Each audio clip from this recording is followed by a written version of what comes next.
thought you said earlier that all wars were about, oil and corporations. They are, but they're all religious-based, too. So they're all about religion and oil and corporations. Could be, and sure. Occasionally getting rid of the Nazis. Yeah. So my point is, well, the Nazis can be over many things. The Nazis was religious too. Look what they did to the Jews. So that brought religion in. Vietnam was religious because Diem, our puppet president, and our country brought 100 Christian Vietnamese down to the south to be the government. Well, the southern Vietnamese didn't like these religious characters from up north, so they then became the Viet Cong.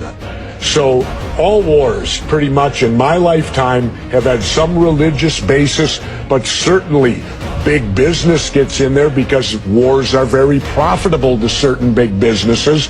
And of course, big business needs to be in the Middle East so that we can get the oil out of the Middle East, so we can get the lithium out of Afghanistan. You know, they discovered a vein of lithium there they say is worth $1 trillion. Well, what is lithium used for? Every cell phone, computer, and soon to be electric cars. Let's talk about why we're really there. We're not there. How does any of these wars affect our freedom in any way? The United States is not in any threat. They're not going to do a Normandy invasion on us, Al-Qaeda in Virginia. No, but hang on, you're being slightly naive, aren't you? Because I'm not being naive, sir. I think you are being naive. No. Because I think that it's clear one of the main reasons that America went into Afghanistan was to try and get Al-Qaeda dismantled, the organization which committed the 9/11 atrocity. Really? Well, you don't think so? Well, how come Al-Qaeda put the heroin business out?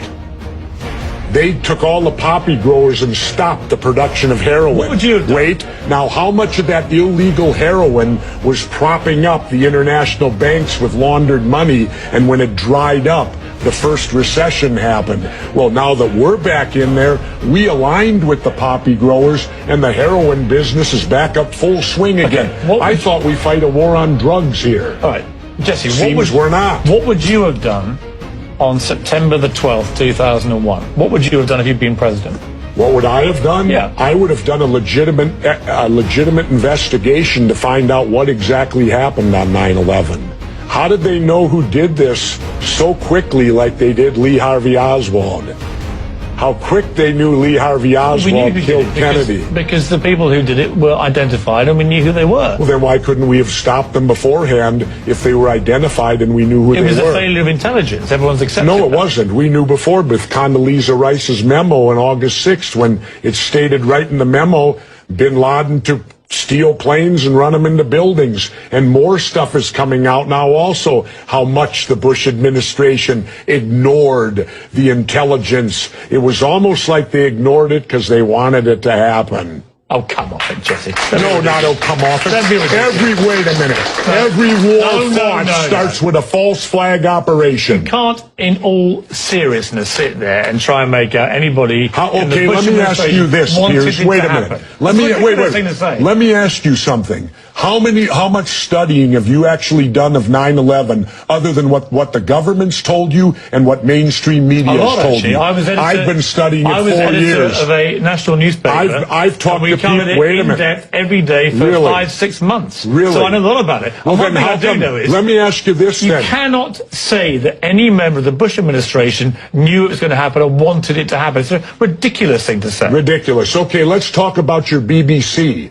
I have a tape of a BBC reporter broadcasting directly back to England talking about a third building has collapsed. World Trade Center Building 7 talks for 7 minutes.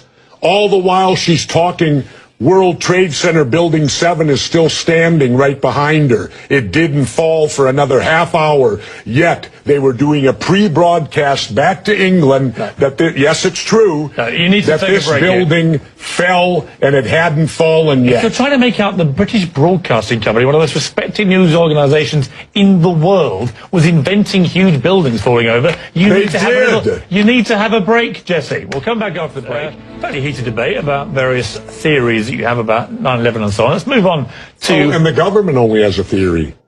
Right, well, the government has... No, this is a theory. Their theory is 19 Islamic radicals armed with box cutters defeated our multi-billion-dollar air defense system, all while conspiring with a bearded guy in a cave in Afghanistan. That is exactly what happened. That's their theory. No, that's not a theory, it's a fact. That's their theory. No, Jesse, that's a fact. I think you make some very sensible points, and you make some crackpot points.